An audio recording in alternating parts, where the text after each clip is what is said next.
good things. It's like Christmas morning.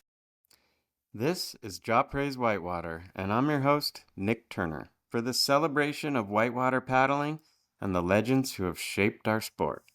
Job Praise Whitewater is brought to you by Kayak Session Magazine, the international whitewater magazine.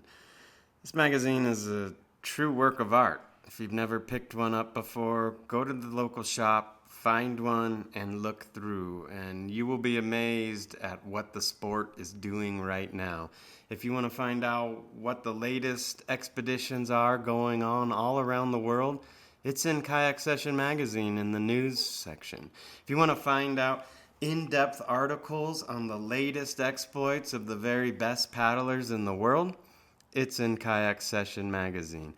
The artwork, the photography is on another level from anything you've ever seen. The founder of Kayak Session Magazine, Toon, Philippe, anyone who's been in the industry very long knows him well and knows that nobody is more true to the sport. So if you want to support the sport, see what all the latest people are doing, and get the very best eye candy available on Earth in the sport of whitewater kayaking, then do yourself a favor, go to kayaksession.com and pony up some of those dollars, drink a few less PBRs, and get yourself a subscription. Your buddies will bring beer over to come read the magazine at your house.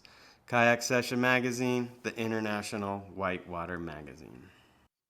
Today, very pleased to have with me Olaf Obsommer, a guy who, for the last 20 years, has most certainly been Europe's premier filmmaker, but really has become much more than that, and really the international recorder of kayaking all around the world, and a guy who's certainly in the running the most prolific expedition paddler of all time these days. And so, welcome, Olaf. Really happy to have you.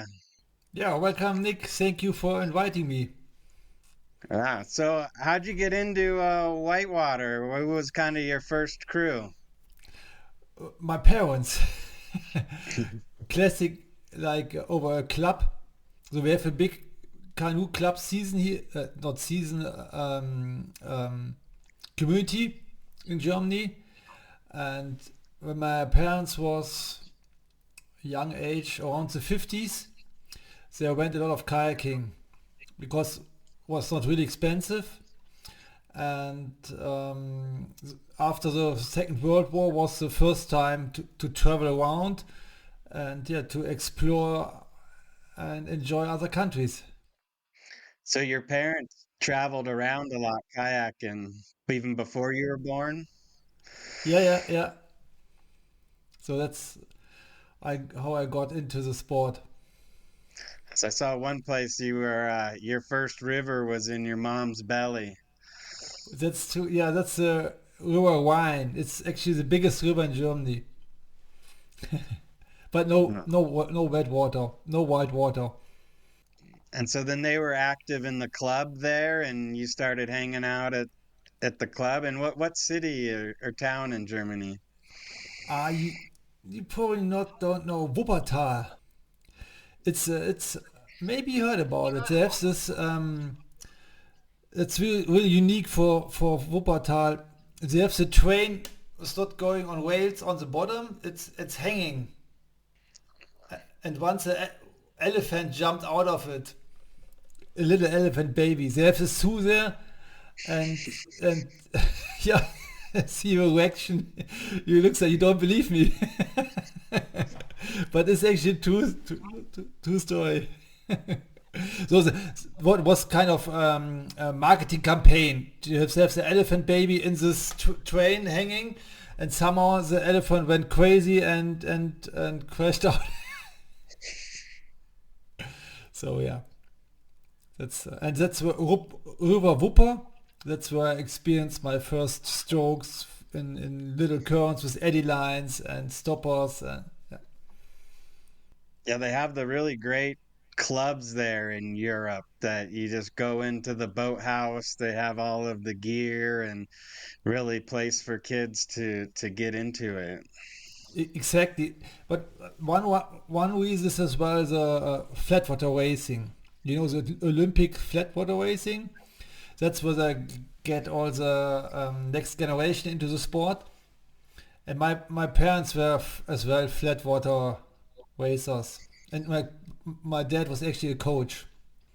So you learned the right techniques early age. Yeah, really, but it was boring. Have you done really flatwater um, racing kayaking? I mean, you paddle every day, like 2 kilometers or one. I can't remember really the distance. This, but yeah, was not really.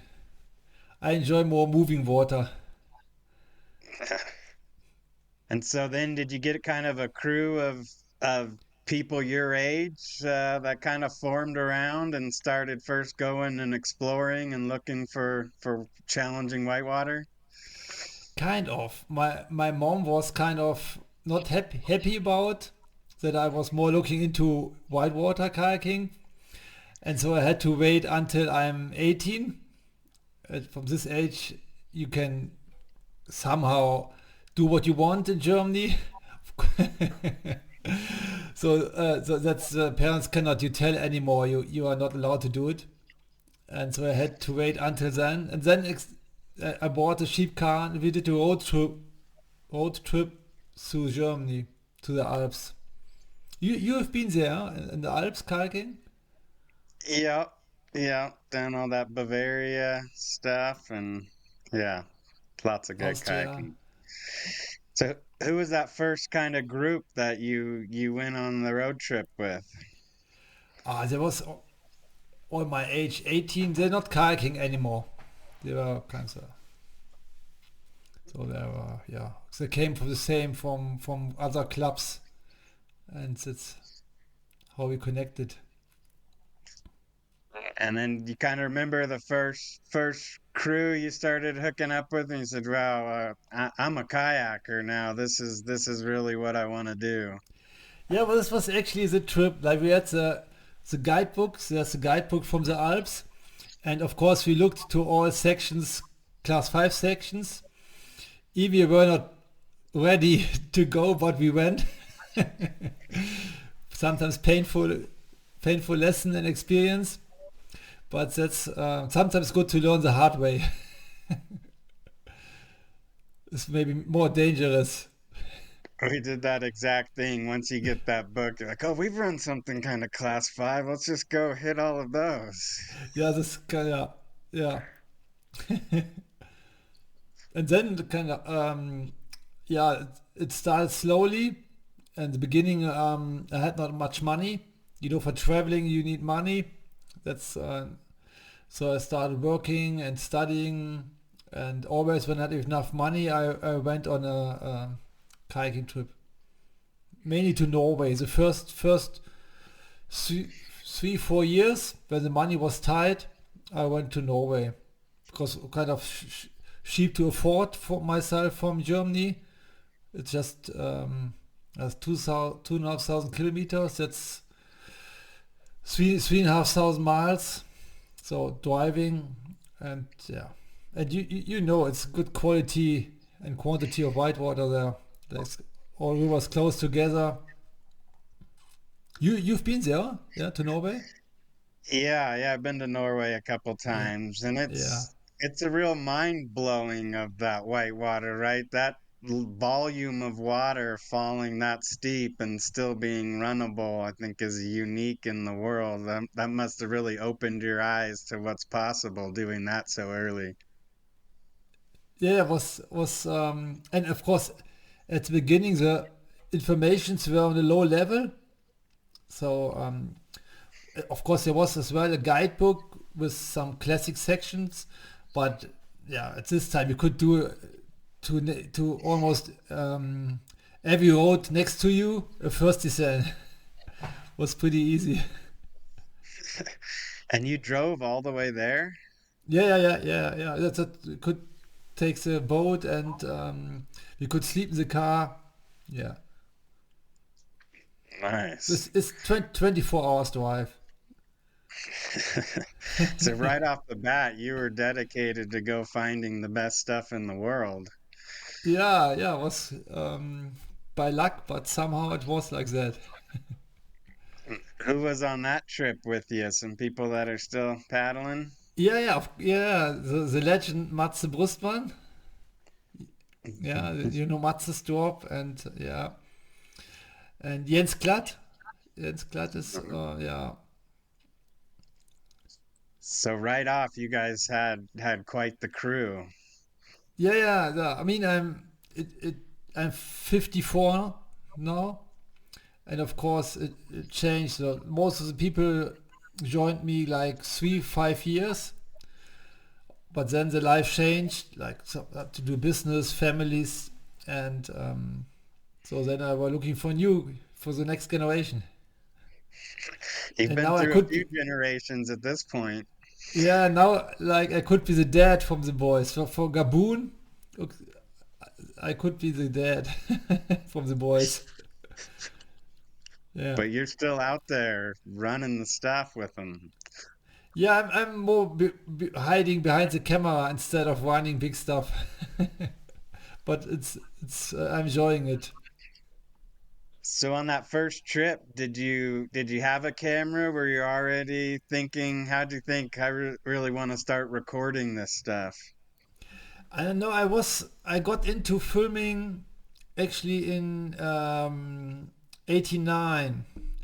So I met a guy, Wolfgang was his name, and he was a kind of mentor for me. He was 15 years older, and I was 18, and he trained me a lot, like the safety stuff, and he was filming 8 millimeter, Super 8, and and he was always filming me, and then he said, okay, but he liked to have footage from himself as well, so passed me the camera and said, now it's your turn. And then we were mostly two of us, and we filmed us each other, and then that's how I got into filming. And then but then in '92, yeah, he got 3 kids and were kind of out of kayaking, and I stopped filming 8 millimeter because it was a lot of money and you couldn't get really an outcome. Of course, you showed it some friends, but now if you're filming, you have a huge community in the social media to follow you, you know. And but at this time was not possible, and then I stopped. And in '95, when the digital revolution starts for cameras, I got into filming again. So you got back into the digi camera, kind of the three chip digis or whatever, Yeah, where the right. Yeah, and I, from that point on, but really like professional, I stopped my normal work as a nurse. I'm a nurse. Yeah, I worked as a nurse in 2000. After 2000, I switched to full time kayaking, filming, and doing my speeches. what was one of those first expeditions in 2000 once you fully committed? Stikine, Grand Canyon of the Stikine. Stikine. Yeah, it was yeah, was incredible because at this time the level of information was low. You just we spoke a little bit to Doug Emmons. He gave us information about the rapids, but in the end we just went there, and first time was in 2000, and the level was too high for us. You know, we know the story. I can't remember the exact story, but you know, Entry Falls, the big rock in Entry Falls. Yeah, there was kind of the rumor, or that is if it's 5 feet out is too high or something. I can't remember really. And we flew over, and it's okay. It's closed. It looks like it's too much. And then we came 2001 back, and then we paddled the Sikine.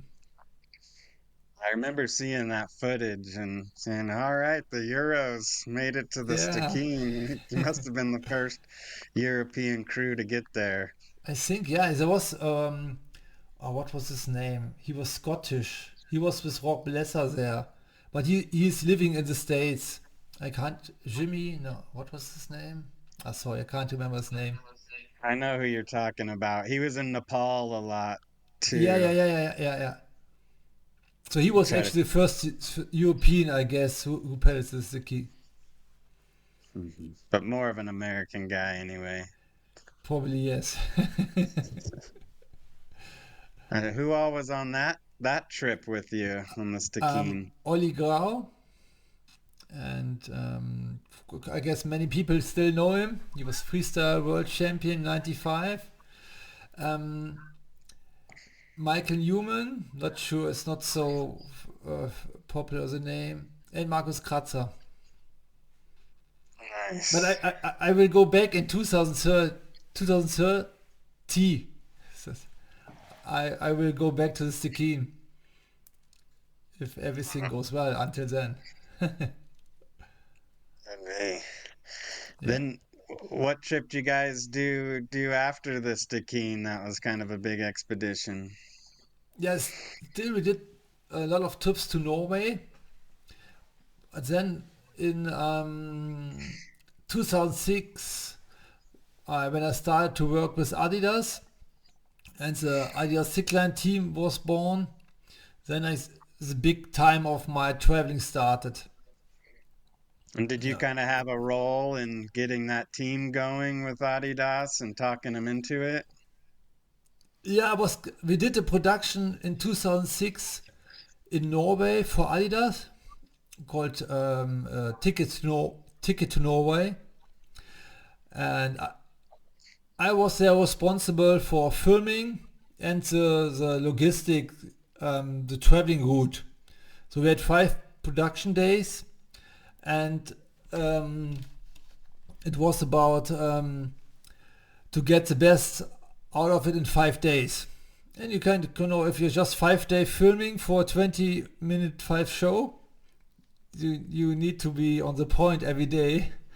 And that worked out so well that the global brand manager asked me if I'm interested in working for them and making kayaking bigger and setting up the Zipline story. That's And that was when the event started as well there in the Utz 2007. Valley. Yeah, then everything goes really fast. I mean, it was straightforward working with them, but I like that. Yeah, And did you help and kind then of put on that event, the extreme race there in the Utz that became kind of the premier extreme race? yeah, the unofficial Extreme Kayak World Championship, whatever. um, Actually, it's not well known, but I started the first race in Ötz 2005 because there were plans to dam the river, to build a dam and to dry the whole valley out. And we did a protest event in the summer, and in the event was included a boater course. And in 2006 we came back with the protest, and we did the first was the invitational race on the Wellerbrücke, and then we find out it's I don't know in US, but the word protest is kind of, if you're going on some places where you not grew up, it's a kind of, you're not from there, not a homie, and you come there and do a protest, it's difficult. You know what I mean? You understand what I mean? You kind of, you're not so welcome, like say like that. Some people were behind the idea, but a lot of people were just saying, why is those guys coming here? It's not their rally, kind of this.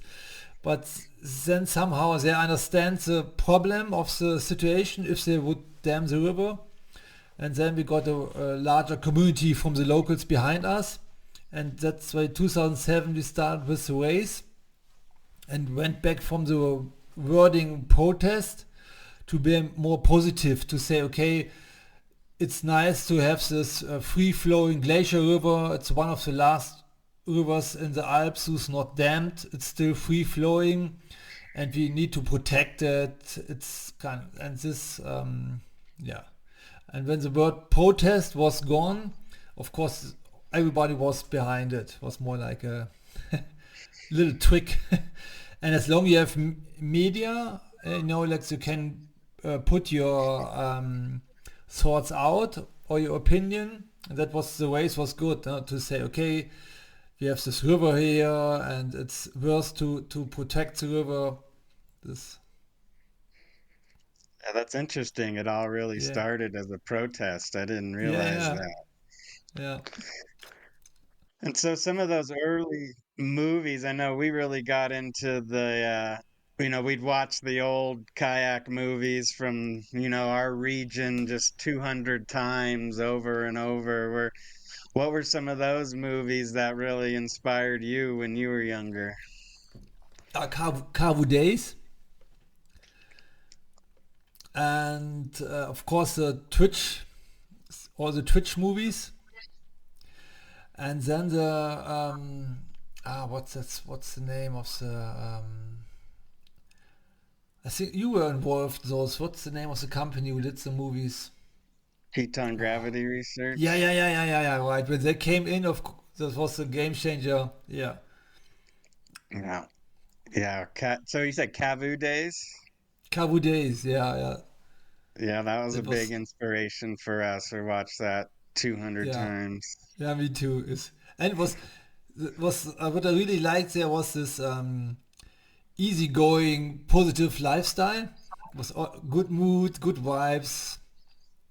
Was really like, oh, that's the sports I like to do. So you were really getting a lot of the US movies over there, even then, huh? Yeah, there was actually not many movies were produced here in Europe. Probably none really. So that's the reason why I decided I have to do something. That's awesome. I was just talking with Ben Selznick about Twitch, and he said, we just wanted it to almost be disgusting level of waterfalls, because it was just Yeah, so on your face of waterfall after waterfall after waterfall that, I don't know, kind of altered kayak movies to where they had to find their way back to telling the story. That Cavu Days sort of vibe that yeah, you were talking about almost got lost in all that just crazy amount of action. yeah. But well, it was always good the action. I like to watch the movies. It's good. I enjoy to see what's the highest level. So you have a goal. I mean, of course, not everything what Theo Berman did should be your goal to go down as well, to follow him. But he did, of course, some impressive first descents and kayaking. Yeah, yeah. Part of Ben's story that was interesting on Twitch was actually Teo hadn't even been on most all those trips. They just went and filmed all those waterfalls like in Mexico and all of that, and then came back and Eric Link, who's making that, had filmed Teo a bunch and came out with the Twitch movie, and it was so much Teo, even though Teo hadn't been in there. And then one of Ben and I's best buddies had been completely cut out, and so that actually kind of spurred Ben to sort of drop Link and pursue the Teton gravity research and convince them to start making kayak Ah, movies. okay. And so really, I guess everyone in Europe, they didn't really have homegrown films much to be inspired by before you came along. Yeah, there was Sam Vesgas did some movies. Yeah, but in Europe, of course, there was Norgasmo. Was Norgasmo? Have you watched Norgasmo? But that's kind of Twitch style, like Yeah, long time ago. a long time ago. Yeah, yeah.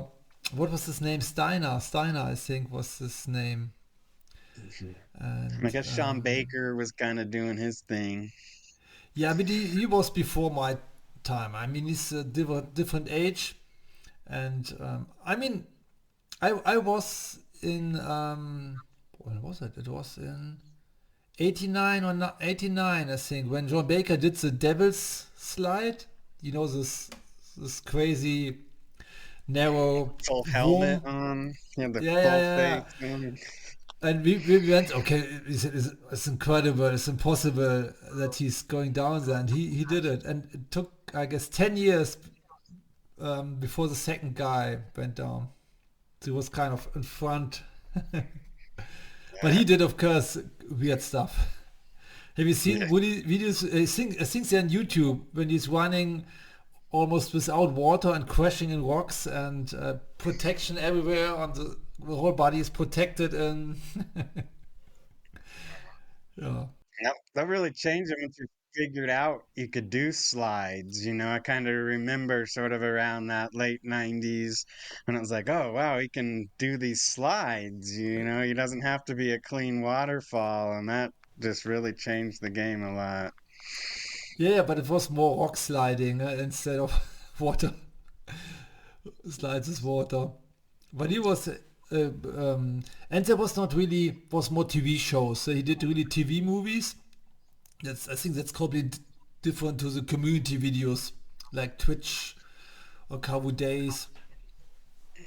And that was similar here, like those early Stikine ones. It was TV shows like ABC, Yeah. Ride World of Sports. I was actually talking with Rob Lesser, who planned out that whole first descent of the Stikine, and it was all his planning and everything. And then the TV show producer wasn't even going to go do it, and then was dropping his whole thing, and he had to drive to where the guy lived a couple states away and talk him back into it like 2 weeks before they went up there. That's a situation working with TV. I mean, of course, they have a different view of storytelling and and, and think what people are interested in.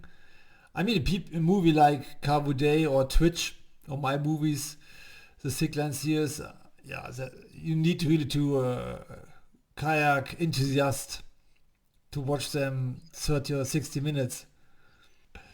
And then you went over to Siberia and did the Boschhaus and the Book Yeah, of Legends. I remember seeing the that movie long, long time ago, and just the way you captured the big water was so amazing because it's so difficult to get right. The waterfalls are so visually pleasing, right, and so easy to show, but then the big water, that feeling of just being exposed, right? If you swim, who knows where you're going? It's such a scarier type of thing. But the way you had the cameras mounted on the boats, and it just felt like you were right in there in that run, that such a scary run. yes, thanks. Yeah, that was a great time. This is the Ideal Sickland team. And Thomas Marnix actually was the man behind all the Asia expeditions. Also, so Russia to the Bashkaus and Zion Mountains, and then to the Kyrgyzstan, the Eyes of God, and Muksu, Yeah, Tajikistan. Kyrgyzstan. What a gorgeous place, right? That whole Siberia, it's pretty rugged. And I remember all those villages around the Bashkas and stuff were just, I've never seen more rugged little towns, it felt like. But then Kyrgyzstan, just the most beautiful place in the world, I thought. Yeah, have you you did the Bashkaus, the little villages, kind of. I would not say that they're rednecks, but they were more really drunk. The people there. Have you watched the people walking like zombies and stopping the car? Happened this to you? Yeah, Was we had to scary, get oh? out a gun. I mean, they surrounded our car so much in one of the villages trying to get this little store to open that our Russian guy even brought out his pistol and shot it off to get people away from the van. Yeah, that I think that was on the Putin of the Schulishman. There's this crazy village. Yeah, they told me a story. Thomas told me a story. The people in the village, like when Russia went to the was this Chechenian War. I think Chechenian War. Of course, they need soldiers, and they went to all the villages and collected the young people and said, okay, now you're a soldier and you have to fight. And after the war, they all took them back to the villages, but with all the army gear. So they had still all the weapons and everything, but no, of course, no future. Huh? I mean, there's nothing there, and they were start drinking a lot, and that's when I started. Alcohol and weapons is a bad situation, and then actually on one point they shot a tourist. I think he was not dead, but he was kind of could not walk. They shot him in the legs, and then the story is that the army went in there, took all of the guys back, and took all the weapons, and then they flew him back again. I mean, it's just a story. Not sure if it's true, but pictures a little bit situation there.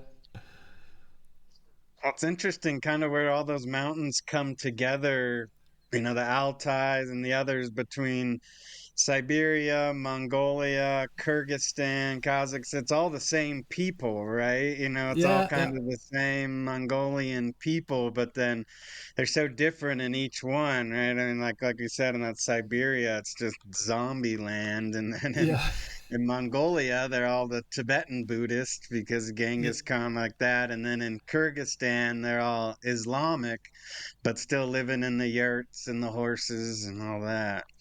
yeah, exactly. Yeah, Kyrgyzstan was nice as well.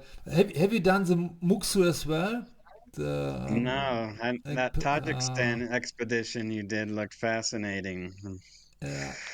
But that was actually how I say it, one of my last full-on expeditions. We went there in what was it, in 2017, and Thomas Marnix decided we should go there in September.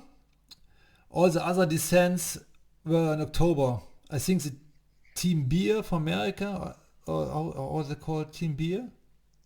Yeah, So, yeah. yeah. Somehow they went there. Some Russian cataract expeditions, but all in October. And Thomas said it's really low then, and it's really cold already. I mean, the Putin is on 12,000 feet, and then we go to September. But he said we maybe have much more water, and in the Box Canyon is kind of sometimes it's nice not to have too much water, especially when you know what's around the corner. But the flow was kind of on the upper edge, what's possible, because some of the eddies were already not working anymore well. So sometimes we miss the eddy. So a missed eddy is stress. For me it was stress. And then I decided, okay, I never like to have again so much stress we had this canyon.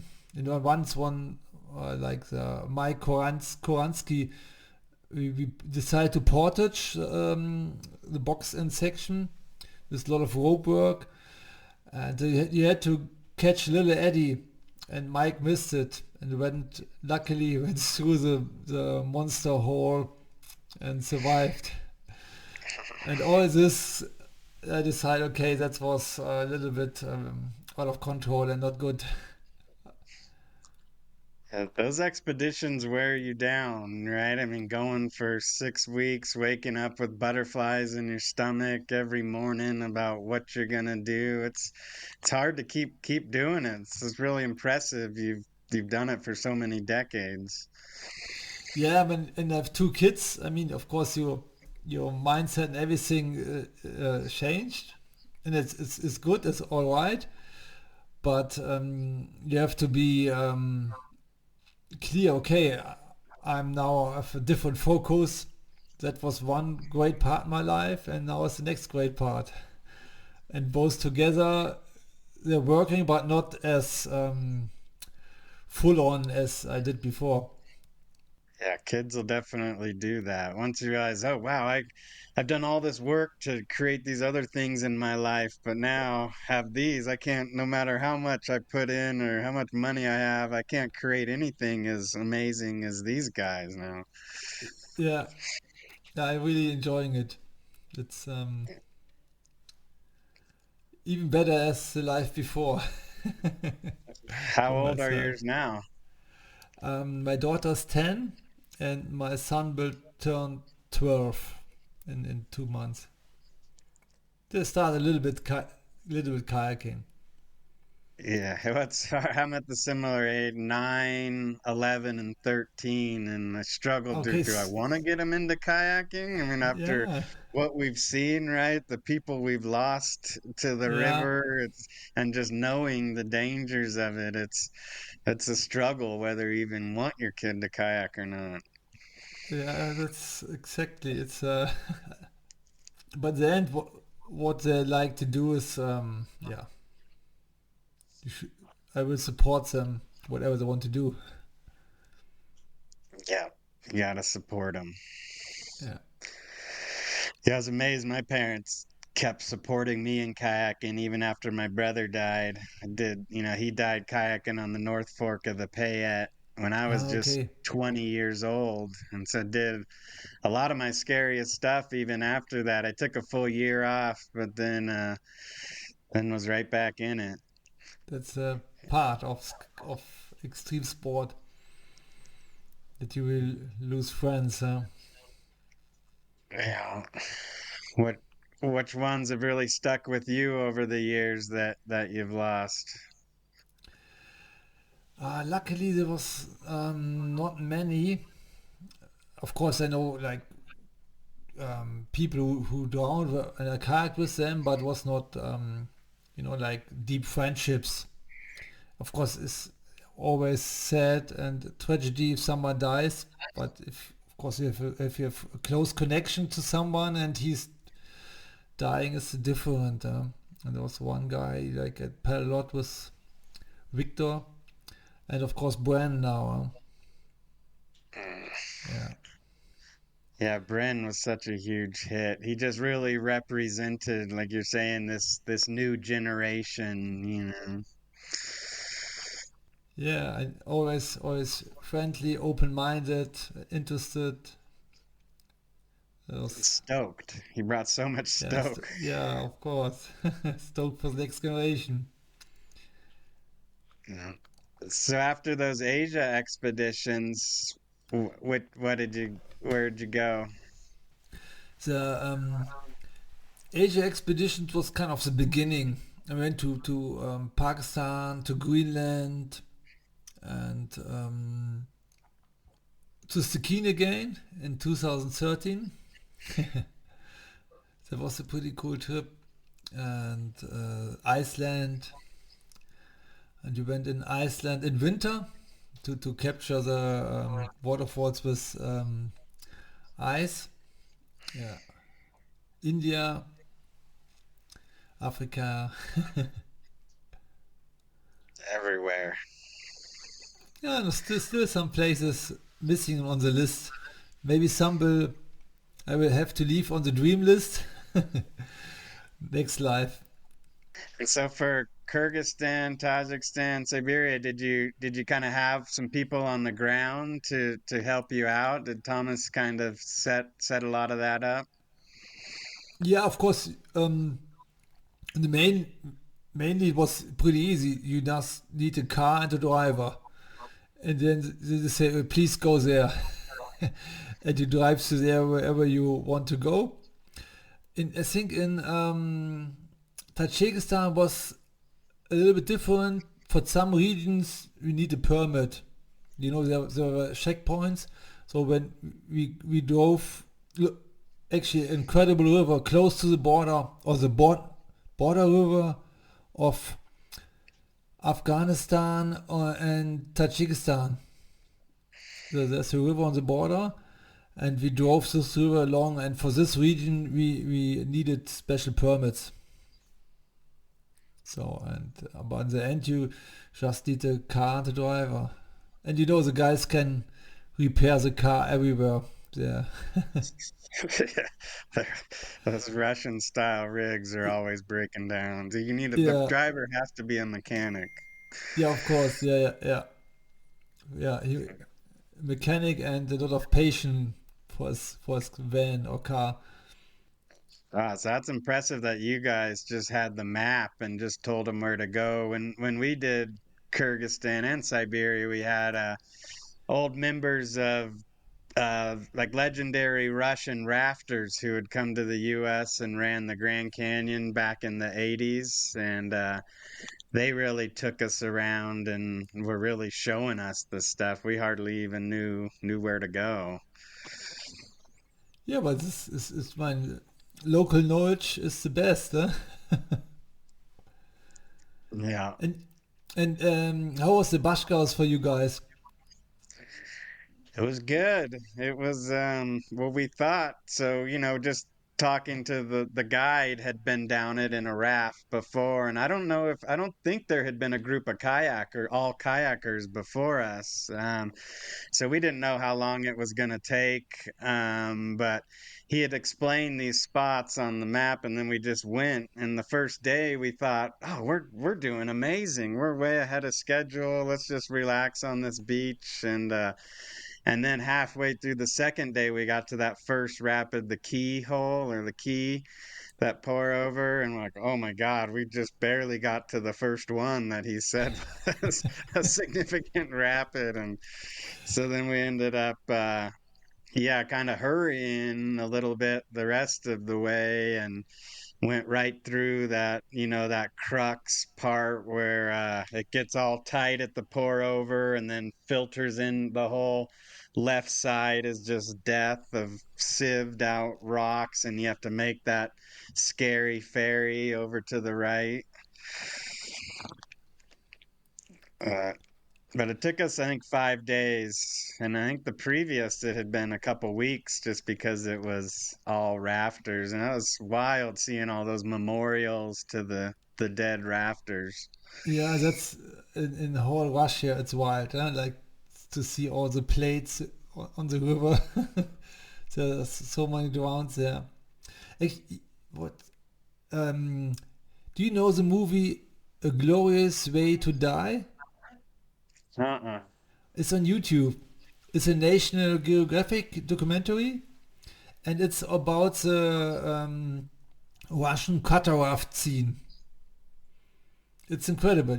I can really That's where recommend they everyone. score the trees, cut the trees down, and build their rafts, and they have the Yeah, homemade life jackets and all that. yeah, and of course many of them died during these adventures. Yeah. Yeah, the guide when we were there had said when they came out with titanium, maybe in the mid 80s, they discovered, the Russians were making lots of titanium. And so then they were able to get that for their catarafts and rafts, and that really took it to another level. The boobliks. Yeah, How was your guys' trip on the Bashkaus? was we had a good flow. Was actually incredible, and because of the good flow, we haven't seen any of the siphons. They were all underwater. And Thomas said it was pretty good because he said normally there are really some nasty and dangerous spots, as you said, but all the rocks were gone. Of course, was pushy, but was actually all right. Not sure if you would have gone if you've known how many siphons there. Thomas said sometimes, yeah, we paddled over a big siphon. There was a big siphon, but they were all gone. So it was kind of. But then it started raining, and the river came up on the last night, and we were kind of scary because we had already good flow, and then we had some extra juicy, and then we had, and the end is one rapid was the avalanches. Not sure if you remember, this is always changing, and it was hard to stop for the rapid, kind of. And the rapid was unrunnable for us at this time. The very last one, that like Yeah, perestroika. yeah, it's almost on the end. Yeah. Yeah, we didn't run that. Yeah. But man, I mean, about high water, because I remember after that big crux when it just gets so walled in and that whole left side goes into the sieves and you get right, that next rapid just felt huge water at your level. That must have been just massive waves. Yeah, it was actually was I have really good memories. Or sometimes was scary to stop for the next rapid for scouting, or even to do the especially when we were on the wrong side, and you had to do the ferry. The ferries were stress, huh? Yeah, But at the end we had an amazing time. Yeah, so as well the Schulishman. I think you have done the Schulishman as well. That's close to the Bashkaus. It's not yeah, so difficult, but it's beautiful multi-day adventure. it's beautiful. Halfway through, we ran into some Russian, I think rafters. They must have been camping on the side of the Chulishman, and they waved us in. And then, of course, like every time there, it's just vodka shot after vodka Yeah, shot after vodka shot. And then we had to put back on after hanging out with these guys for a couple hours. And that was interesting. yeah, the like drinking. It's actually a big problem in Russia because the average age of man it's below 60 because I think they're drinking too much. Yeah, the vodka is Yeah, constant there. yeah. There's some funny experiences with some Russians living there on the river, and as you said, and then they're coming out with a 10-liter plastic canister with vodka. And then what all did you guys explore in Kyrgyzstan? Did you kind of do some of the stuff around that lake in the national park? You head down to Sorry Jaws and that? We only pelted chargers. We had just 16 days for the adventure, and then we waited 5 days for our boats. And then we kind of were running out of time, so we just could do the Eyes of God section. But we had luckily we had the helicopter to fly us out, and when the helicopter arrived, a MiG, a Russian army helicopter, and then a sandstorm was coming over the mountains, and the guy said, "Okay, we have to hurry up because when the sand is coming, they cannot fly." And then the helicopter didn't start. So it's okay, everyone out again, and then they started working. And you know, a helicopter had kind of crew of 5 or 7 people just to run it. You have 2 pilots and then some technic guys doing other stuff. And then they said, okay, now you can come in again. And then we watched up, and where the cable, they're normally hidden behind metal things. They were all taken off, and you see this huge copper cables. And they said us, don't touch them. Okay, but they were close to us. Huh? Okay, so they said if you want to hold somewhere, don't there. And then he started, and then he did. The pilot was actually used to fly fighting jets. I don't know how you say in English. He was a jet pilot, and that was how he was dressed up with luck shoes and the classic Top Gun jacket. And then okay, he said I guess he thought, okay, those guys, the kayakers, thinks they are tough. I will give him a lesson. And he started like with the helicopter.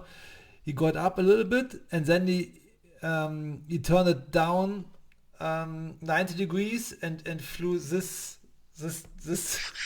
out of this. That was the start, and everyone inside was like crying and holding. We had a good time there, and we had a long flight. We flew from the takeout back to Bishkek to the capital. So we had on the big lake, on the Karagor Lake, we had once had to stop to fill up the helicopter with fuel again. Yeah, also we all felt like little Rambos. That's classic. Yeah, it's one thing Yeah, when the Russians have to fix the vehicle every time, but when they're fixing the helicopter on the pad, yeah, not good. yeah. That's a different. Was kind we all were kind of nervous. So then in Africa, you did quite a few expeditions there, or Actually, my first expedition ever was in '95. That was to Africa, and that was actually I would say, my hardest or toughest expedition. We paddled there's a Malawi.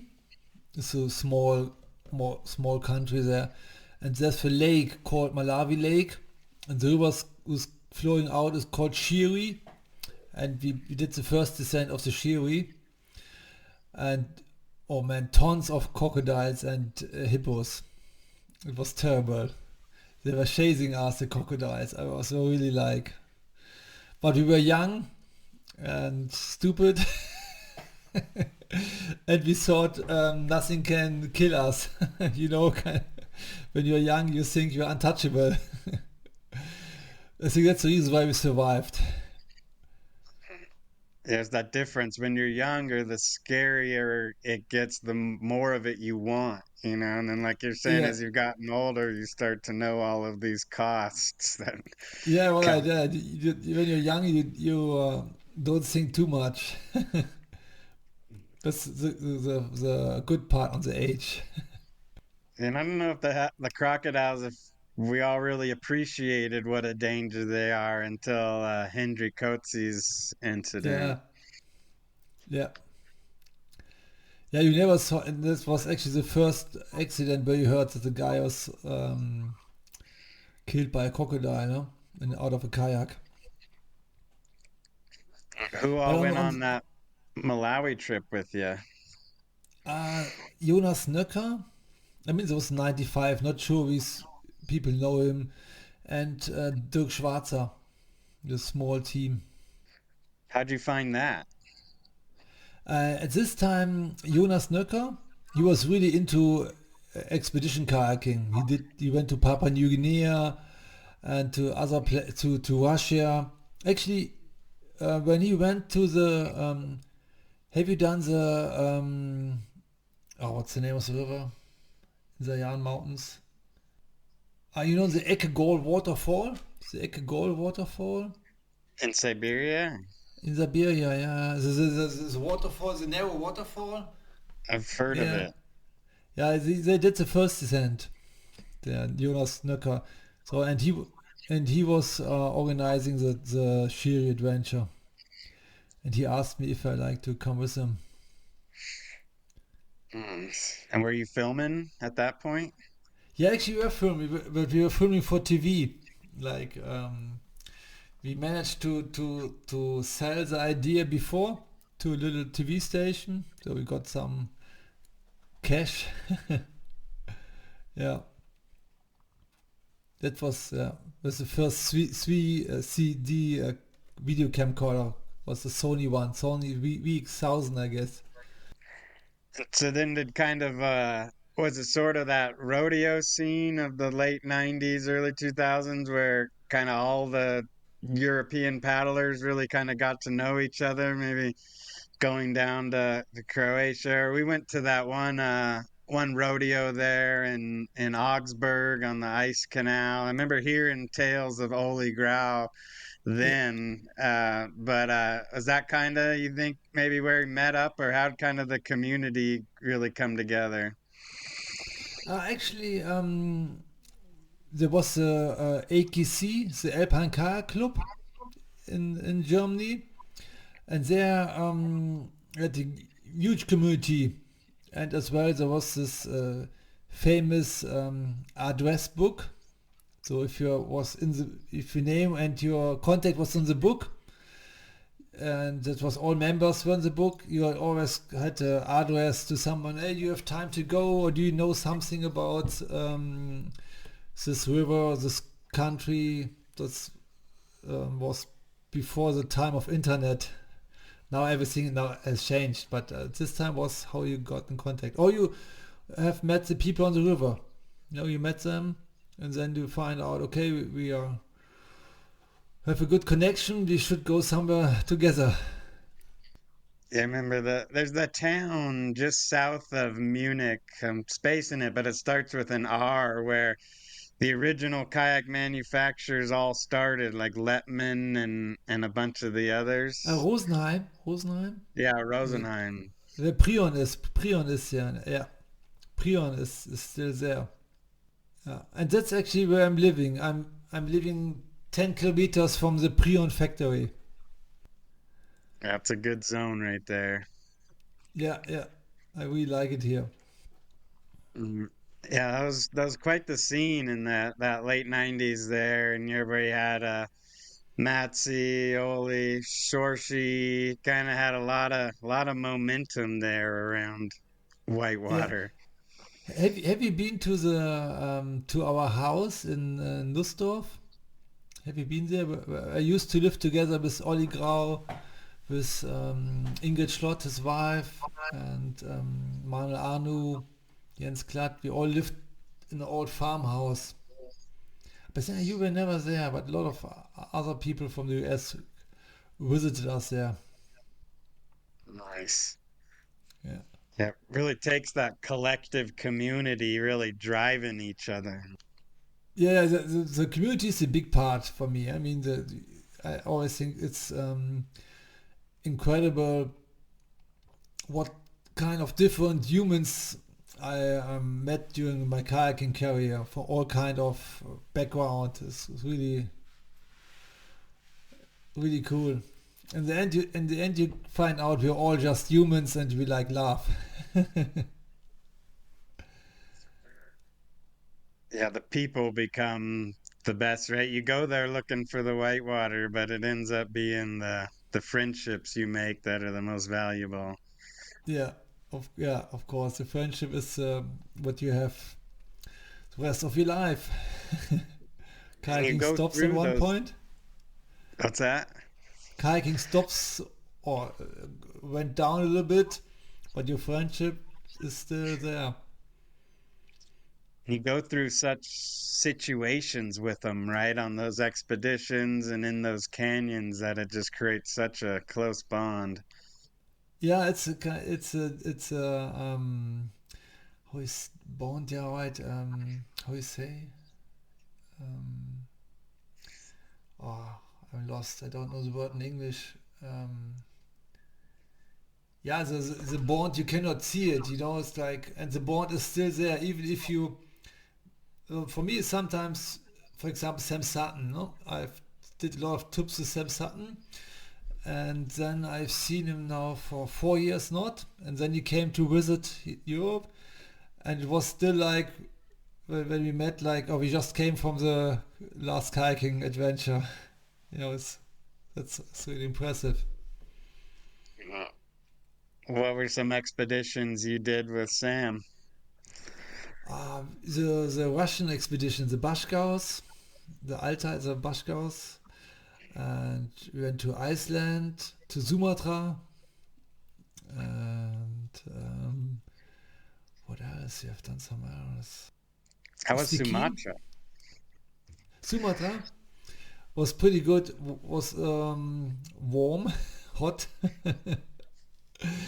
but the Asahan River, I think it's gone now because they built a dam there.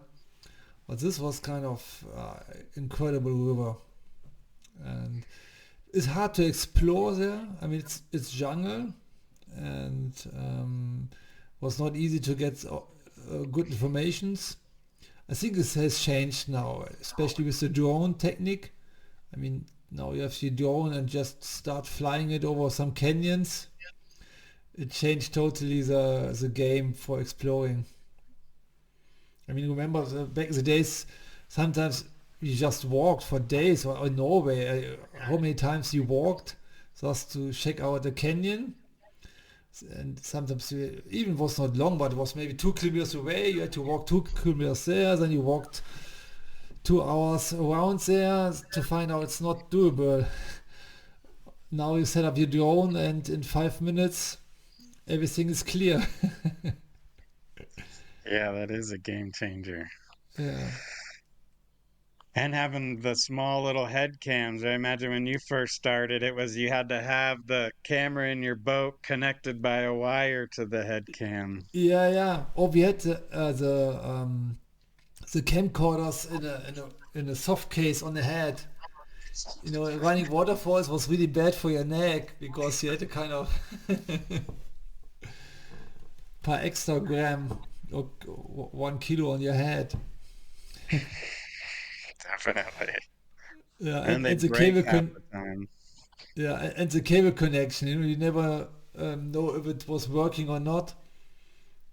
Yeah, it's now much, but now you look kind of stupid with the GoPro on the head. But I think the people are used to it now. It doesn't matter anymore. But at the beginning, I thought it looks kind of weird to have this little thing on your helmet.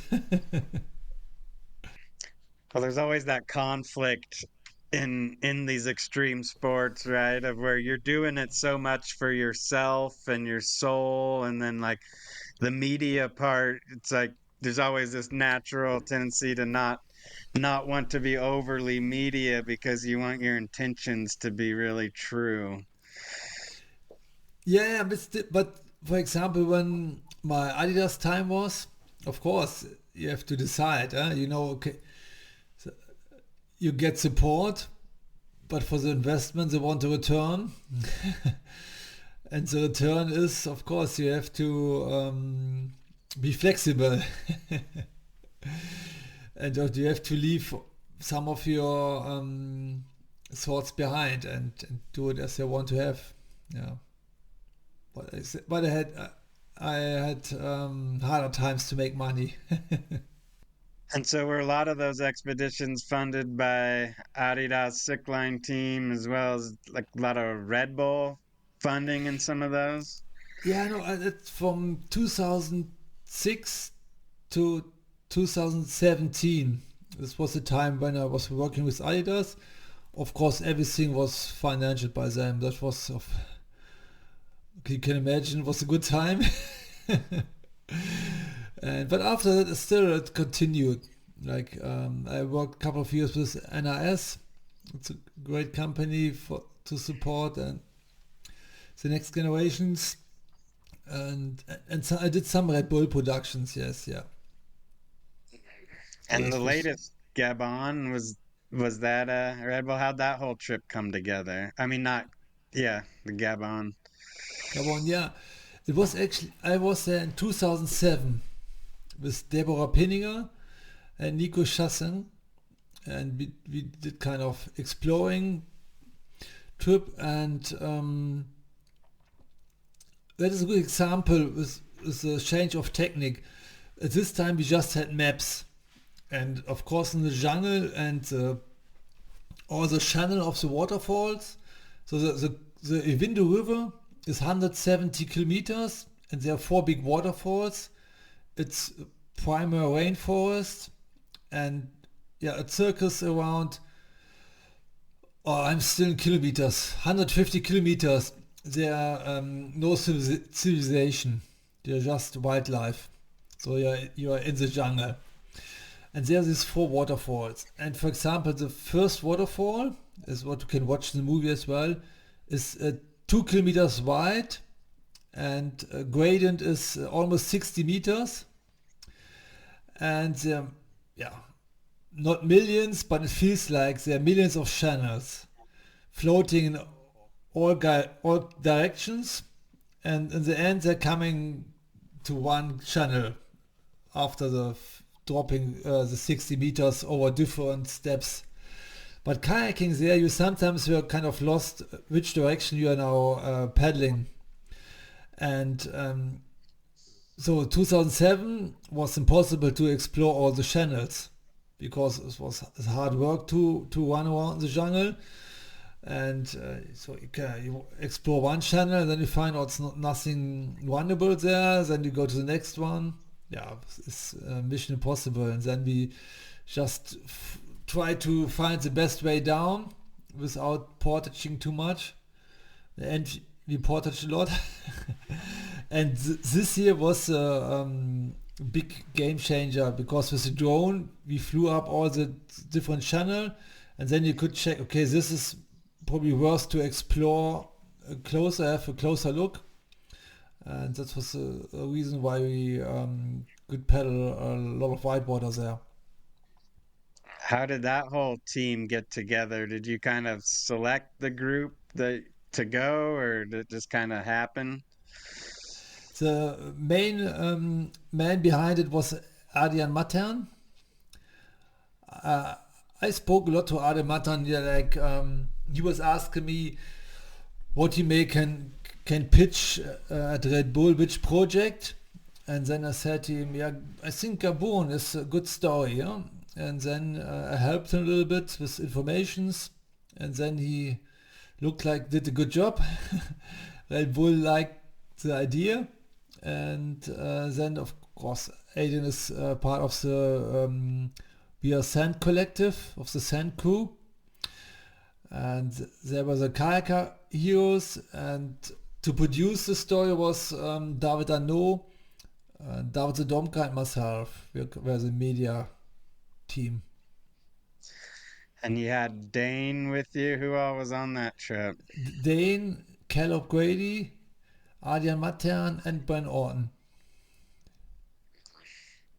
That's some legends.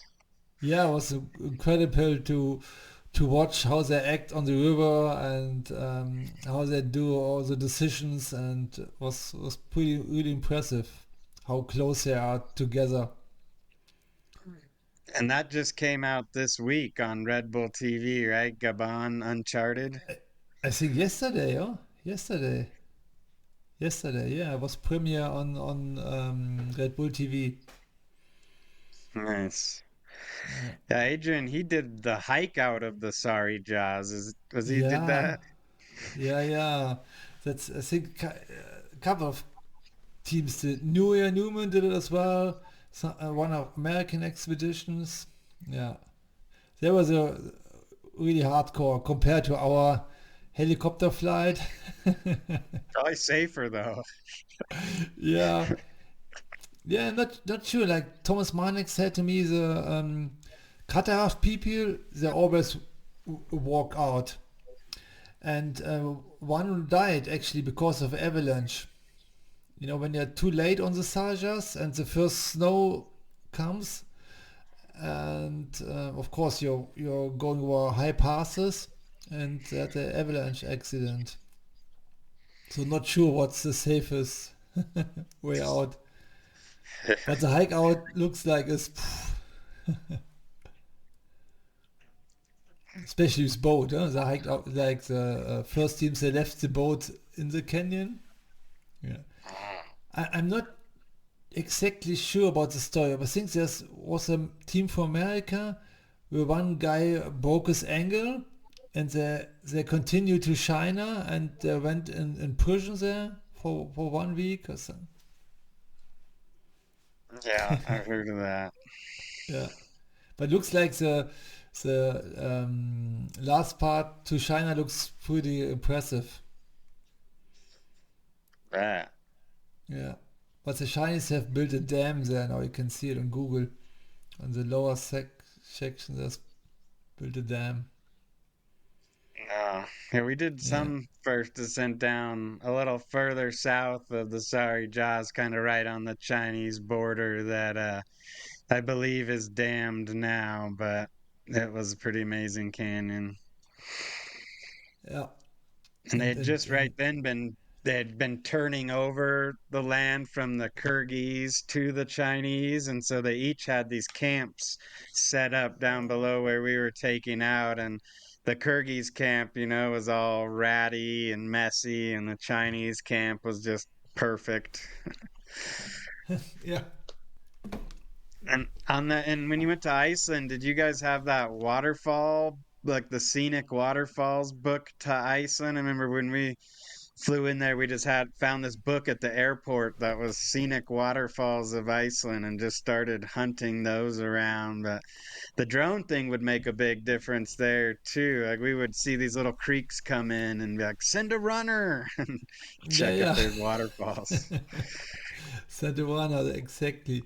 Yeah, I think it has changed. They have found a lot of waterfalls because of the drone. Just just flew over and check it out. Is there getting to be some more kayakers locally there? In Iceland, uh, I don't know. I mean, I think there's a community because of the rafting base. Anup, I think, but he's Nepali guy, but I think I'm not exactly sure. Maybe the wife is from Iceland, but he's working there a lot. Yeah. We went there actually and checked out the postcards. You had the book, but all the touristic spots were the postcards of all the waterfalls. That's classic. Yeah, Definitely remember checking the postcard racks in countries. I yeah. go there. Nice. What other expeditions really stick out to you from over the years? um, I mean the bike to boat adventures. When we went with a bicycle and a trailer and a kayak over the Alps. This was pretty new, unique, and incredible experience. And it was full-on workout. Coming to the river and feeling already tired. Okay, now I have to paddle some class 5 and your whole body was kind of exhausted and yeah, we had a really good time on those adventures. You had the racks behind your Yeah, bike with the kayaks, all yeah, of your gear, and just kind of the zero carbon footprint yeah, idea. exactly, yeah, yeah. I think it's not working everywhere. So for example, in California, the distance between the rivers is too big. I mean, you probably need 1 week to get to the next river on some places. But the Alps, where everything is close and you just dri- uh, um, cycle over a pass and then it's the next river and you can always find a connection. So you did it in the Alps and then came and did it in California too? No, no, but I think California is not good to do because of the distance between. No, we did it only in the Alps. Once in Norway and 2 times in the Alps. Yeah. And Norway would work good. There's so much crazy stuff that's just roadside right there. Yeah, but in Norway, for example, it's they have not in the Alps we have extra roads for bikers for bicycles. Now in Norway they don't have it, and you have to drive on the normal roads. Of course, there's not much traffic, but they're driving trucks, and their trucks are not expected bicycles there. They had some close calls because, especially in the turns, and they were fast. So it was kind of scary actually. And all the tunnel in Norway, they have huge tunnel there, and on some you come there, then it's a sign it's forbidden to go with a bicycle. But then we decide to sleep and cycle through by night because the extra way was 1 day would have been one way instead of 10 kilometers tunnel. So but that's why the rivers are close to the whitewater action. That's helpful for this You ever concept. paddle with Fleming Schmidt in Yes, Norway? of course. Yeah, yeah, yeah. First time was in 97. Yeah. In 97, I spent 3 months in Norway. That was one of my best trips. Nice. Just camping out in people's Camping out yards and and go kayaking. kayaking almost every day. Yeah. I wonder if is Fleming still kayaking hard? I don't know exactly how it is now, but I heard he's still kayaking, and for a couple of years he did a crazy first descent. I think it's maybe 5, 6 years ago in the Telemark. So I think he's still on fire. He looks in a good shape. Because he was old even back then, right? I mean, he Yeah, was quite a bit older than us. yeah. Don't know. He's probably 60, yeah, something. Yeah.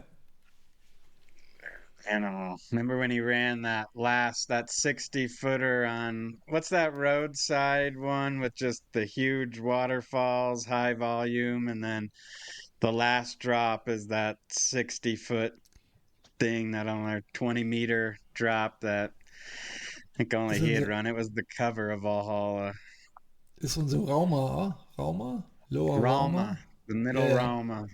yeah, Uh, that's an amazing river. yeah, yeah. And Even- next to the road, yeah, that's crazy. Yeah. You wouldn't think that high volume, that steep would even be runnable. Yeah, it's a Mhm. classic section. And so, what did you do in Greenland? How did that come together? Um, that was actually I watched a movie from two British guys. They went there and then we were in contact with them, and they said to me, it's incredible there. It's great potential. And then we I decided to go there as well. And of course, there are no roads. Everything is accessible from the ocean, and then you have to get into the fjords and hike up the rivers. Yeah, and that's You I just think look on Google Earth and find the fjords that look like they've got good rivers. yeah, yeah, yeah. You can, and now even now you can get more satellite images. Google is not always the best everywhere. Sometimes you can't see really anything.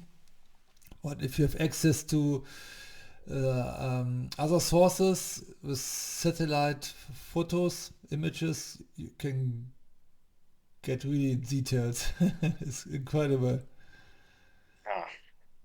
And that was pre-drone, so you couldn't fly up and check them out from the boat back then.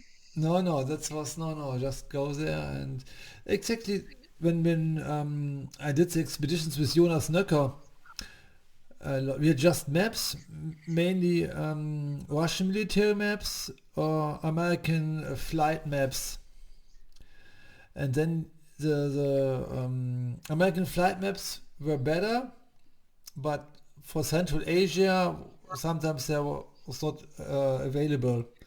The Russian military maps were sometimes wrong. Extra wrong. The people are not see everything. But of course, you can check out the gradient. You have the altitude lines. Yeah, and then you can measure the gradient, and then you can if the river's 1 mile and it's 1,000 feet, it's probably too steep.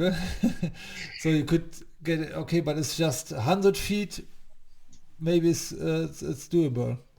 Kind of that's how we did it. And some ones with really low water, so that's and then we went back there again when it was good with better flows. Yeah, that's still the same way it was back in the day. Rob Lesser was talking about getting these maps from the people that were building the dam because they were starting Yeah, to build the dam on the Stikine, and so he got maps from them and then hired a little plane and flew it and put it all together. Yeah, that's exactly when we 95 when we did to the Malawi River. We hired a little plane and flew over the whole. Oops, sorry. And we flew over the whole river to get an idea if there's any box in section. What were the locals thinking of you in Gabon when they saw a bunch of kayakers show up? That's I think always the same for the people. If you go to places where I haven't seen or haven't heard anything about kayaking, and then you see you're coming with this little plastic thing and running waterfalls, and I think they think you are crazy, and they're probably right. But some of the it's always a kayak is always a good yeah, kind of good tool to get in to get a connection to the people because the kids always like to try it right away. Huh? If you arrive somewhere, they always like to get in and try it.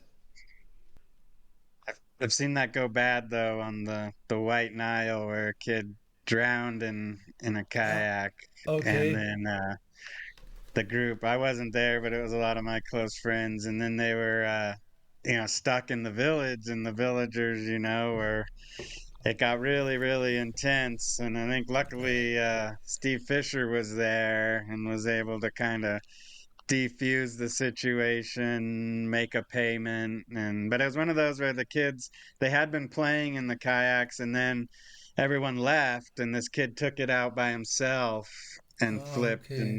and drowned and it was one of those kind of barely got out of that village. Yeah. This of course it's dangerous. Yeah, in some places, but Gabon is kind of really friendly and easy traveling. Because there's so many military, so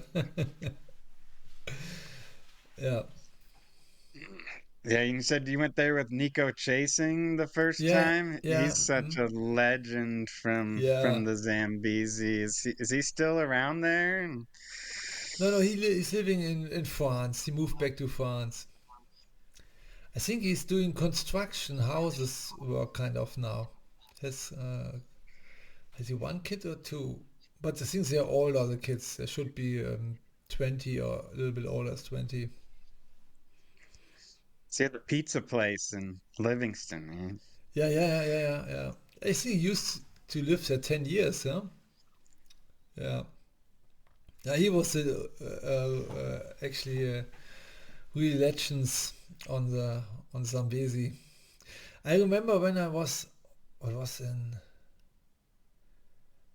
96 or 97 when I went to California with Ollie Grau, Nico Schassing and Corin Ellison and we traveled with the gang around. Was really funny.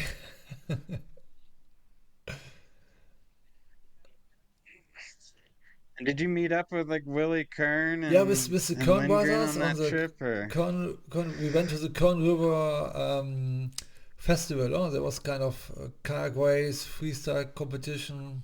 Yeah, and then we did a road trip from Los Angeles to Vancouver. 3 months.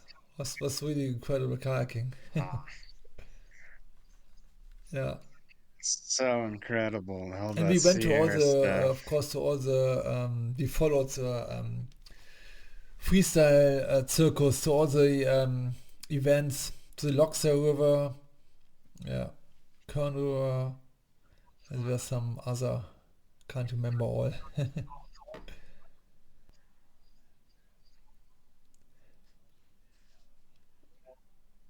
um, Yeah, which we ones did really stick not out many for you on that multi-day trip of trips some of the because there multi-day was the wrong season. California trip? The water level was too high.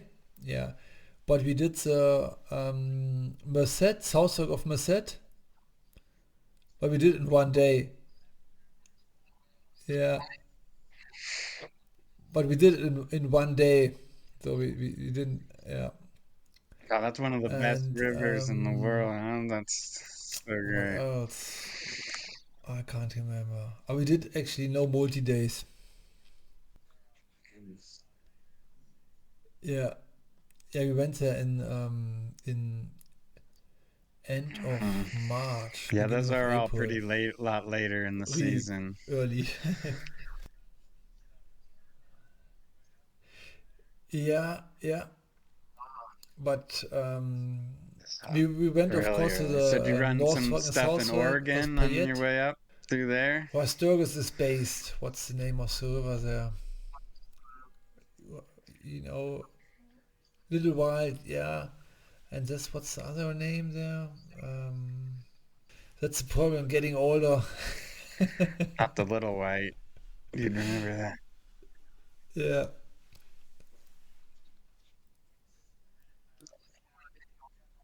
Fuck, you got so many in your head at this point. Nice. Yes, I Nice. And then what do you will have do coming up? one You've movie got about the River something else Rhine, you're already the biggest planning river here after in, Gabon? in Europe and in Germany, from the source to sea. So it starts in Switzerland. There's some good whitewater. Then there's a lot of touring kayaking. Then kommt the Rheinfall, famous waterfall. First descent done by Schorsch auf. And then is everything is flat water, but it's more a story about culture and all the kayaking clubs close to the Rhine. Yeah, And so as you've seen kind of these crews, you said you've kind of been involved with a lot of different generations through the years. What have you kind of noticed on the differences in them or um, how of course, how one they big are? difference is now they have all a smartphone. Even adults have problems to control themselves. Spending too much time with this impressive tool. But that's a big difference, huh? Because before that, you were sitting together and talking much more, I guess. On a campfire or driving or whatever, walking and scouting. And now they're all like with the smartphone, doing the selfies and self promotion. I mean, it's how it is now. That's. But you asked me for a different. That's kind of, I guess, is a big difference. The but then the end are still humans looking for fun and entertainment and good times. Yeah. And just creating that bond with each other that only the I love the prom I mean, I love Yeah, seeing of course. Yeah, kayakers get it's more paid, you professional. know, Yeah, yeah, so yeah. And for whatever that, of course, promotion it you have to do takes. something. No, I mean, I said it's not wrong that they're doing it. It's just big different now because it it it you can achieve a lot with the social media and the smartphone but it takes a lot as well from you. It's not gratis. You have to invest a lot of lifetime. It's always been hard to get paid, you know. I mean, there can be these moments where big sponsors come in, like the Nikes or the Adidas, but yeah, you've have to must have been really having to promote this stuff and knock on doors to every single film to kind of Yeah, line it's up the always, sponsors. um, or no, it's more like you should not do kayaking movies in first to make money. Then you were always disappointed. You should more be doing kayaking movies as a patient and for the next generation to motivate the young people to do something.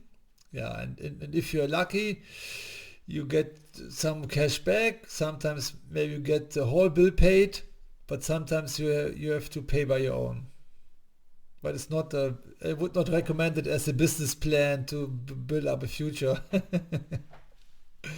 For me, for me it works because of my speeches. You know, when I'm traveling around Germany and speaking to the people and showing my movies, is that's I would recommend. Or I don't know why, but I had the lucky situation. There is a culture here for in Germany for to do it. So there was a guy called Hans Memminger. He's a pioneer. He's unfortunately dead now, but he was same age of Walter Blackadire. What that was the name? More American. He was doing crazy stuff, huh? And Hans Memminger was doing expeditions. He went to Bhutan, to Nepal, to Alaska, to Africa, and he was filming 60 millimeter and in the 70s, 80s, and he did the Isaac, and he did presentations. Huh? He went to cities in Germany and cinema theaters and was showing his movie and during his movie was talking. And that's the same what I'm doing. And what I mean, that's for me is lucky because the people are used to it. I don't have to explain the concept because they know, okay, this guy is there's someone coming and he is mainly a good story to tell us with and we have a good evening with a lot of entertainment, and that would be nice if that would have been in other countries. I think in the UK they have it a little bit, but nobody has really tried it, I guess. Yeah, and so it's not so much the traditional movie tour and skiing or kayaking where you're just giving it to the local skiers or kayakers, but you're going to kind of companies, corporate people that might not have anything to do with the sport, but you're giving the overall message Yeah, of and it's not going like out there and I'm exploring. not just showing a movie. There's movies running, but I'm talking on stage. I'm almost talking 80% of the time. I'm talking as we talk now. I'm talking where we went, why we went, what happened there, what we did as preparation, funny things that happened, and kind of yeah. And so you play the movie with no audio and just talk. Yeah, yeah. There's still music in the background. Yeah, and but exactly that's how I'm doing it. Yeah, That's a great idea. yeah. And so that's kind of big corporations will bring you in, like to talk to their group as well. Yeah, sometimes I'm going to oh, what's the name for car companies, Land Rover. I did some talks for Land Rover and a lot of shows. You know, like the big outdoor shows. We have some here in Germany and kayak clubs, kayak shops, and private people and other culture places, you know, where they're offering culture program, concerts, speeches, and things. What I'm doing, yeah, this is kind of my main business, and I'm happy. Nice. It's going well still. That's fantastic. Yeah, It's a good key, good lesson for people looking to take kayaking and make more of a life out of it, of really explore these different things, that aren't just the standard. yeah. I mean, I really because I'm coming back from a different working background as a nurse, and before that I learned mechanical fitter. I used to work a couple of years there as well. Then I started nursing, and now I'm doing this, and I like that the most. So then for next year, do you have another expedition or a couple that you're kind of poking at and trying to figure out? Next year I'm going to the Grand Canyon. I would not call it expedition. It's more a fun trip, but I'm going there with some kids, not with my kids, but they are 12, 14, and 16, and they are really good kayakers. They are slalom racers, and they are all really good.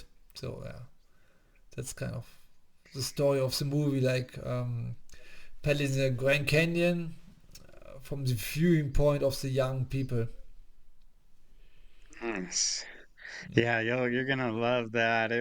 I wasn't expecting as good a whitewater in the Grand Canyon because I'd always heard, oh, it's all about these hikes and all of this stuff, but the whitewater's fantastic as well. And Okay, every day, there's no days where it's just a full day of flat water.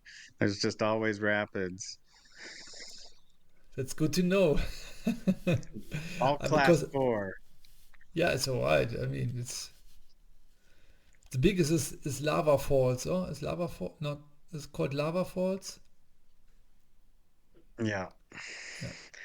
That's a big one, and it's right towards the end too. So, you kind of get through that, you're through a lot of it. But they have that scale of 1 to 10 of rating the rapids in the Grand Canyon, but it's kind of once it gets to 5 or 6, it just becomes 4 minus 4 and 4 plus. So lava at a 10, these ones that are a 10 are kind of just big water 4 plus. Whereas if you ran into that same rapid somewhere like on the Boschkas or in one of these big deep canyons, would be a class 5 for Yeah. sure, probably. But down there, it's all big pools afterward. And my last time at lava, I ran it 3 times when we were there. First in a kayak, and then had this giant paddle board that myself and Scott Laguerre took down. I don't know if you've seen like the 6-person stand-up paddle boards, or like Yeah, yeah. 5 meters by 2 meters wide. But we took that down every rapid, and that was the most fun craft I've ever taken on the Grand Canyon. But Okay. did that and then came back, rafted it. So yeah, lava's wonderful rapid. And Yeah. the hiking in the Grand Canyon is just unbelievable.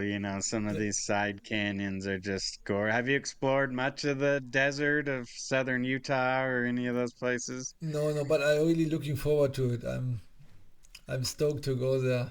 It's Yeah. I thought I could do it even later in my life when I'm older, but sometimes I had the chance to go there. So, Yeah, when I and see as meet Europeans and they say, "Oh, where should we go in the U.S.?" I was like, that whole okay, southern Utah desert area. If you want to see something that's not like anywhere else on the world and it's totally empty for exploring and never crowded once you're out of the little areas, it's just amazing. is it called Canyonlands? Is it that area? Canyonlands? Yeah, there's Arches and Canyonlands National Park, and then Zion National Park are kind of the national parks, but in between them is just the same type of country, all over. It's just like, in the Alps or something, there's the special areas everyone knows, but then there's so much in between that there's no people, and it's just as amazing. Ah, okay. Yeah, I'm looking forward. Yeah. Yeah, we have these national monuments between them that where they just designate a whole big area as this. It's not as protected like a park and isn't patrolled with rangers and all that, but it's just all these slot canyons and all this exploring. Ah, okay. Will Yeah, you we have have some not much. time No, we have on the edges of the Grand Canyon trip? 4 days after, and I would like to drive around a little bit. Yeah, well, get in touch. I'll give you some ideas. But yeah, you'll be in Flagstaff, I guess, when you finish, and you're pretty close to a lot of amazing hiking and stuff. Ah, okay. Yeah, And a lot it's a next. lot of the ruins, a lot of Indian ruins kind Yeah. of all over. So you get into these canyons and back in, and there'll be all these ruins, and some of them, hardly anyone goes to. There's pottery all over the ground, corn cobs all over. It's really spiritual places when you're back in there. Yeah, cool. Thank you. We go there in August. It will be hot, I guess. Warm.